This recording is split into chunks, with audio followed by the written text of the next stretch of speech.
Hello students, this is Vibha. A very good morning to all of you.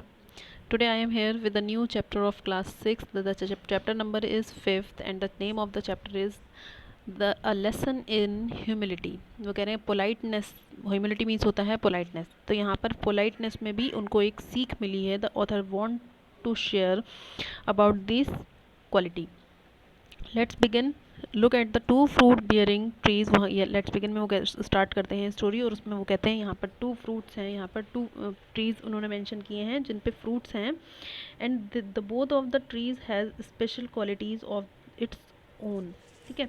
First tree says that selfishness, इसमें जो है वो selfishness है, ये अपने बारे में सिर्फ सोचता है. I am more important than others. He it says that I am more important than others, मैं दूसरों से कहीं ज़्यादा अच्छा हूँ. I do not share with others, मैं अपनी चीज़ें दूसरों के साथ कभी भी शेयर नहीं करूँगा. I am better than others, he says that I am better than others means मैं दूसरों से कहीं बेहतर हूँ.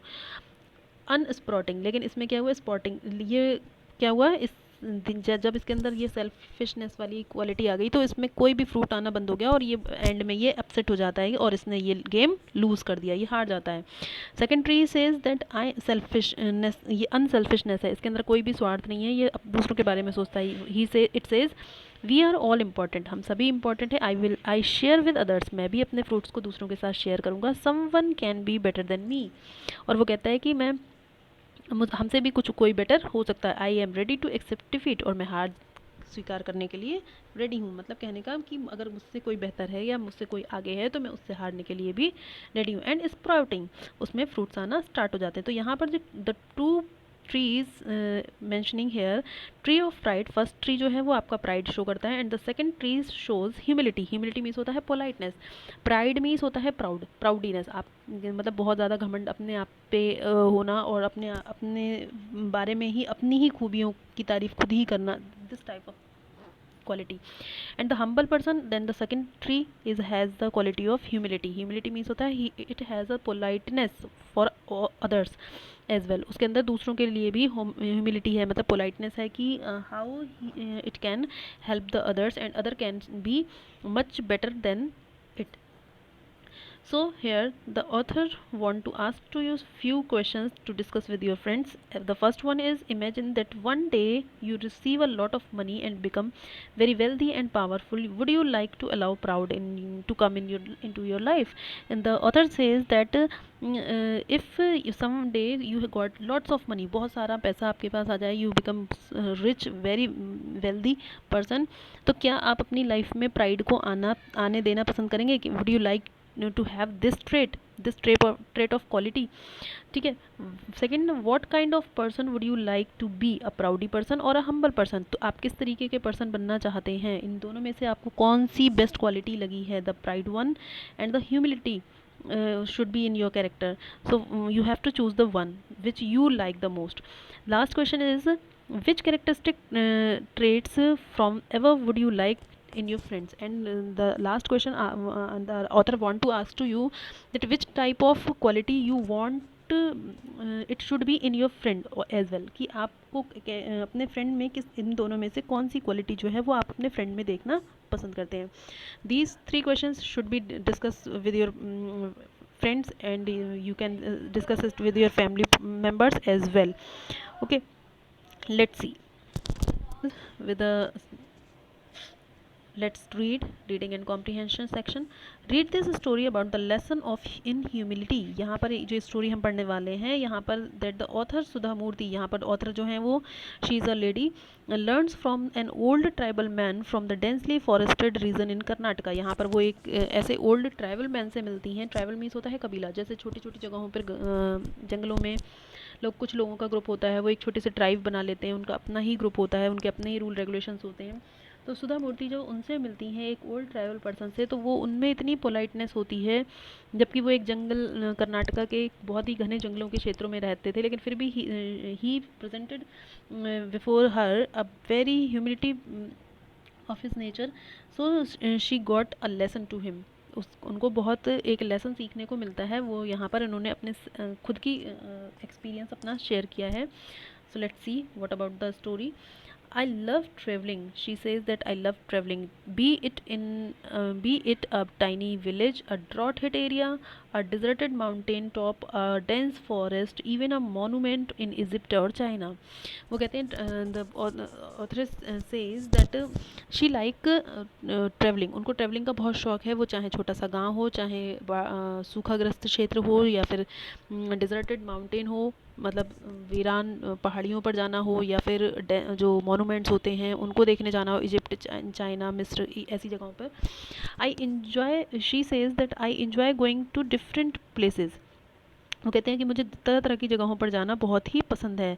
On one occasion I went to Sahyadri hills, a densely forested region in Karnataka. वो कहती हैं कि एक बार जो है मैं सह्याद्री की पहाड़ियों पर गई, जो कि बहुत ही घना, डेंसली मीन्स होता है घना, जंगल क्षेत्र है, जो कि कहाँ पर है, कर्नाटका में. It had been drizzling the whole day. वहाँ पर पूरा दिन बूंदाबांदी, ड्रिजलिंग मीन्स होता है बूंदाबांदी होती रही. The mild smell of exotic trees, shrubs and flowers, the chirping of different kinds of birds, the gentle whistle of the unpolluted breeze, these are the joys that can never be experienced in any town और city. वो कह रहे हैं कि जब मैं वहाँ से गुजरा तो वहाँ पे बूंदाबांदी हो रही थी, और वहाँ जो ट्रीज थे उनसे भीनी भीनी खुशबू, श्रब से, फ्लावर्स की, और डिफरेंट डिफरेंट टाइप्स की जो बर्ड्स थी वो चिरपिंग कर रही थी.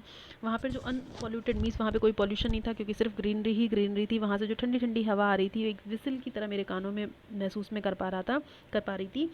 There are joys that can never be experienced in any town और सिटी. वो ये इस तरीके का जॉय था जो मैंने इससे पहले किसी शहर या किसी कस्बे में जाकर फील नहीं किया था. इतना खुशनुमा वहाँ का माहौल था. I was there to visit. She says that I was there to visit a tribal village school deep in the dense forest area. वो कह रहे हैं मैं वहाँ पर बेसिकली जो देखने गई थी, जो क्या था, वो ट्राइबल विलेज का स्कूल था, जो कि बहुत गहने जंगल के बीच में था. The charitable trust with which I am connected wanted to help improve the school. बोले मैं एक चैरिटेबल ट्रस्ट से हूँ जो मतलब ऐसे स्कूल्स की, ऐसे गरीब बच्चों की या ज़रूरतमंदों की हेल्प करते हैं. इस वजह से मैं वहाँ पर गई थी, ताकि मैं वहाँ पर उन लोगों की कुछ हेल्प कर पाऊँ कि स्कूल को कैसे इम्प्रूव करना है. ठीक है. Thandas as the local group of tribal are called are delightful. वो कह रहे हैं थांडाज, वहाँ पे एक ट्राइब थी, छोटी सी ट्राइब, यानी कि कबीले के लोग रहा करते थे, जिनका नाम था, जिनको थांडाज उनको नेम दिया गया था. वो बहुत ही खुश रहा करते थे, खुशी से रहते थे. Normally there is a head man in each thandas known as the thandappa. वो कहते हैं कि वहाँ पर इनके ट्राइब की एक स्पेशलिटी थी कि इनके ग्रुप का एक हेड होता था. जो हेडमैन होता है उसको ये लोग क्या कह के पुकारते हैं, थंडापा.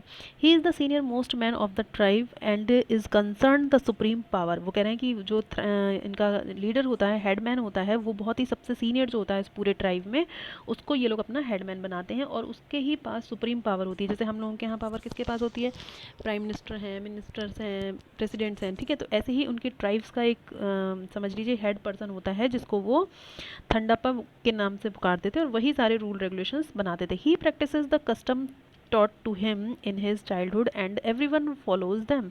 वो कह रहे हैं कि वो सारे कस्टम्स को फॉलो करता था जो उसने बचपन से खुद सीखे होते हैं, और वहाँ पे जब वो हेडमैन बनता है तो सभी लोगों को वही रूल रेगुलेशंस फॉलो करने पड़ते हैं जो ये हेडमैन अलाउ करता है सबको. ठीक है.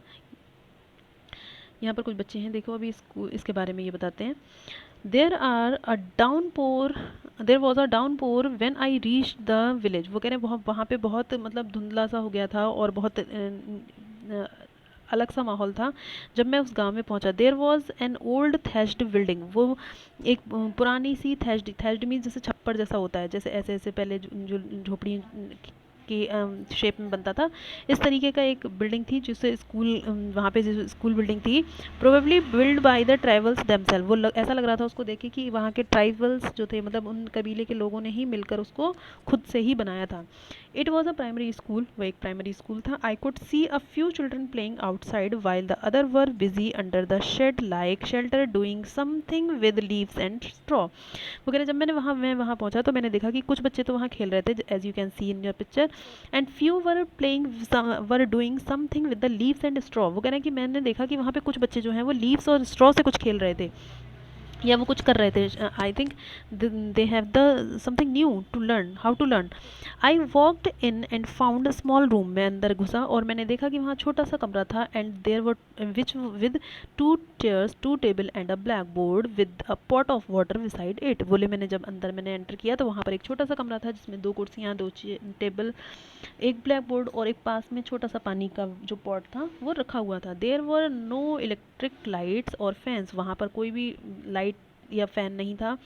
Instead a small opening without shutter served as a window. बस एक छोटा सा एरिया जो है वो ओपन था, जो जिसको आप विंडो कह सकते हैं, लेकिन उसमें भी कोई शटर या दरवाज़ा नहीं था. They this way the only source of ventilation in the room. वगैरह केवल वो एक ही जगह थी जहाँ से उस कमरे में कोई हवा या रोशनी जा सकती थी. बाकी वहाँ पे वेंटिलेशन का और दूसरा कोई भी साधन नहीं था उस रूम में. ठीक है, मतलब छोटा सा कमरा था जो कि थैल्ड था, जिसके ऊपर शायद छप्पर पड़ा हुआ था जो शायद वहाँ के लोगों ने खुद ही बना लिया था. और वहाँ पे और कोई वेंटिलेशन की जगह नहीं थी. ठीक है. It appeared to be the office room, but there was no one there. I did not find any staff. वो कहते हैं कि वो वहाँ का ऑफिस रूम की तरह मुझे लग रहा था, क्योंकि 2 चेयर 2 टेबल थी वहाँ पर. तो वगैरह, लेकिन मैंने जब वहाँ देखा तो देर वॉज नो वन. वहाँ कोई भी नहीं था. There I did not find any staff around. वहाँ पे चारों तरफ मुझे कोई भी स्टाफ मेंबर वहाँ पर दिखाई नहीं दिया. And I was surprised. While I was looking for someone an elderly man walked up to me and asked what I wanted. बोले जब मैं वहाँ पर ढूंढ ही रहा था कि कोई मुझे मिल जाए, तो तभी एक अचानक से एक एल्डरली मैन जो है वो वहाँ से आए और उन्होंने मुझसे पूछा व्हाट आई वांटेड, कि मुझे क्या चाहिए.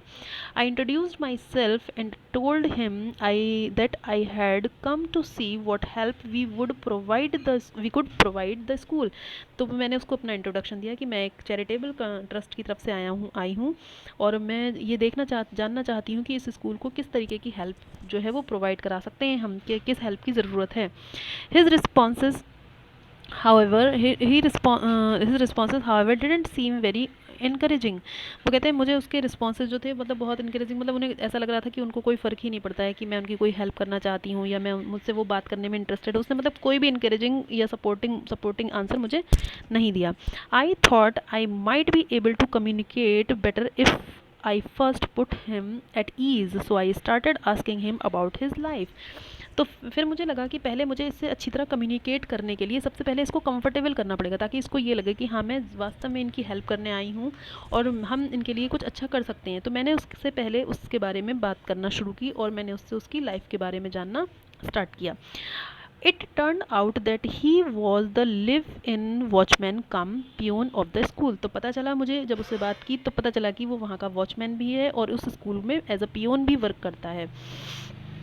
ही would double as a tour guide sometimes. और वो यहाँ पर बल्कि डबल ड्यूटी भी करता है. यहाँ पर कोई अगर आ जाता है तो वो समटाइम्स गाइड का भी काम करता है. ठीक है, यहाँ के लोगों को बताता है कि कहाँ पर क्या चीज़ है, कैसे है. But he was not paid employed in of either the school और द गवर्नमेंट. लेकिन उसको किसी की भी तरफ से कोई भी पेमेंट नहीं दिया जाता था, ना ही स्कूल की तरफ से और ना ही गवर्नमेंट की तरफ से. क्यों?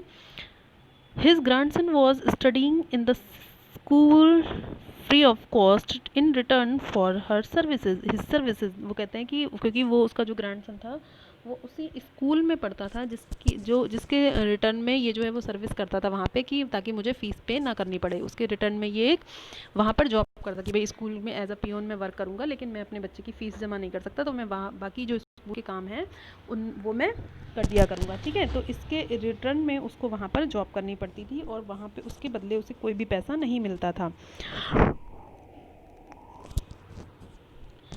After that, wait a minute,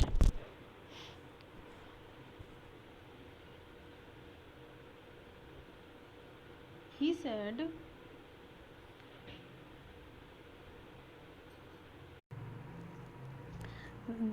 at, at the time the person says that I am just working here for many years. मैं यहाँ पे बहुत सालों से काम कर रहा हूँ क्योंकि मेरा ग्रैंडसन यहाँ पर स्टडी करता है फ्री ऑफ कॉस्ट, क्योंकि मुझे इस वजह से मुझे यहाँ पर सर्विस देनी पड़ती है बदले में.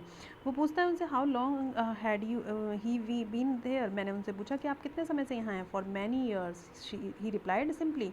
उन्होंने बहुत आराम से आंसर दिया मुझे कि मैं बहुत सालों से यहाँ काम कर रहा हूँ. ही लिव्ड इन ए स्मॉल हट in the court yard of the school, वो वहीं पास ही उनकी जो court yard school court yard में एक छोटी सी हट थी जिसमें वो रहा करते थे।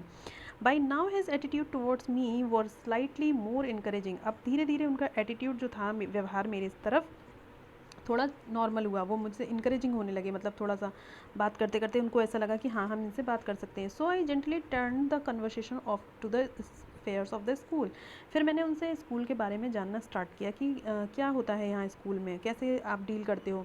He said that the state government rain the school, उसने मुझे बताया कि ये स्कूल जो है वो स्टेट गवर्नमेंट चलाती है, ठीक है। There were 2 teachers and around 50 students who came from far and near, उन्होंने मुझे बताया कि यहाँ पर 2 टीचर्स हैं और लगभग अब नियर अबाउट 50 स्टूडेंट्स हैं जो दूर दूर से यहाँ पढ़ने आते हैं। There were no compulsory uniform, यहाँ पर वो कहते हैं कि कोई ऐसा रूल नहीं बनाया है हमने कि कोई कैसी यूनिफॉर्म में आए, बच्चों के पास जो भी कंफर्टेबली होता है वो उसको एज अ यूनिफॉर्म पहनकर आ जाते हैं। I was impressed by the number of the children who attended the school, जब मैंने ये सुना कि यहाँ पर लगभग 50 स्टूडेंट्स आते हैं, आई वॉज इम्प्रेस्ड, मैं बहुत प्रभावित हुई सुनकर इसको कि after all their parents were unschooled themselves and the living condition were very harsh, वो कहती हैं क्योंकि मुझे लगता है कि यहाँ के जो पेरेंट्स हैं वो कभी खुद स्कूल नहीं गए होंगे और यहाँ की जो कंडीशंस हैं देखने में जो लग रही हैं वो भी बहुत हार्श हैं, लोग कैसे यहाँ सर्वाइव करते होंगे, फिर भी yet there was a willingness to educate their children, वो कह रहे हैं फिर भी मुझे ये देखकर बहुत खुशी हुई, मैं बहुत मतलब आश्चर्य हुआ कि वो लोग इसके बावजूद भी, इतनी परेशानियों के बाद भी, जो कि वो खुद कभी स्कूल नहीं गए हैं, लेकिन फिर भी वो अपने बच्चों को यहाँ पर पढ़ाने के लिए इच्छुक हैं और यहाँ अपने बच्चों को वो पढ़ा रहे हैं। It's very surprising for me. What are the difficulties you face in running this school, मैंने उनसे क्वेश्चन पूछा कि यहाँ पर स्कूल चलाने में आपको क्या दिक्कतें आती हैं, क्या प्रॉब्लम्स आप फेस करते हो। The old man didn't say much by the way of reply, उसने कुछ भी मुझे रिप्लाई नहीं किया। He just took me to the cottage nearby and introduce me to the thandappa, वो कह रहे हैं मुझे पास ही वो एक कॉटेज थी, मतलब झोपड़ी घर जैसा बना हुआ था जिसमें वो मुझे ले गया और जहाँ पर उसने मुझे किससे मिलवाया, ठंडप्पा से। जैसा कि अभी इसमें स्टार्टिंग में ही आया था कि वहाँ जो ग्रुप का जो हेड था उसका, उनको क्या बोलते थे ये लोग, ठंडप्पा, ठीक है। तो वो अपने ग्रुप के जो लीडर थे उनके पास उनको मुझे लेकर गया। Who seemed to be more than 90 years old, वो जो कि मुझे ऐसा लग रहा था शायद वो 90 साल से भी ज़्यादा उनकी उम्र थी। He was very happy to see me, लेकिन वो मुझे देखकर बहुत खुश हुए। I asked him the same question, मैंने उनसे भी वही क्वेश्चन पूछा। What problem do you face in running the school, आपको यहाँ पर स्कूल चलाने में क्या क्या प्रॉब्लम फेस होती हैं। वो कहते हैं commuting to school was difficult during the rain, he said, उन्होंने आंसर दिया कि कम्यूटिंग मीन्स होता है travelling, regularly travelling some distance from home, घर से इतनी दूर आना बच्चों के लिए बहुत मुश्किल हो जाता है बारिश के मौसम में।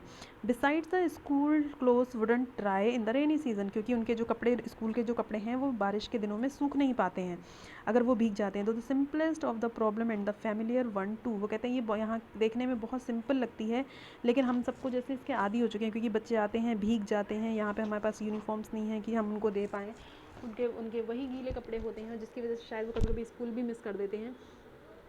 During the course of my work, बोले मुझे यहाँ पर काम करते हुए जितना भी समय हुआ है, I have listen to many such problems from many such people, बोले मैंने यहाँ पर ऐसे समस्याएं बहुत सुनी हैं लोगों की, जो लोग फेस करते हैं कि उनको बारिश के दिनों में वो भीग जाते हैं, उनको इतनी दूर से यहाँ पर आने में प्रॉब्लम होती है, उनके पास कोई भी फैसिलिटी नहीं है कि वो ईजिली बारिश में यहाँ तक आ पाएँ। ये मेन प्रॉब्लम है जो रेनी सीज़न में यहाँ पर हमें स्कूल चलाने में दिक्कतें हम फेस करते हैं। So student, I will pause the video here. Rest of the part of this story I will continue in the second part of the chapter, because I don't want to make the video so long. मैं हमेशा short parts में बनाती हूँ ताकि आप easily इसको देख पाएँ, समझ पाएँ और आप अपना टाइम भी अपने आराम से इजीली निकाल सकें। 20 minutes is not the more than time, 20-15 minutes आप इजीली देख सकते हैं। फ़ोन कंटिन्यूस भी आपको नहीं देखना पड़ेगा और आप बोर भी नहीं फील करेंगे, ठीक है। तो we will meet in the next part of this story, the part 2. So wait and watch. I hope till here you get the complete meaning. If you have any problem you can ask me. Thank you. We will meet in the next part. Thank you. Have a nice day.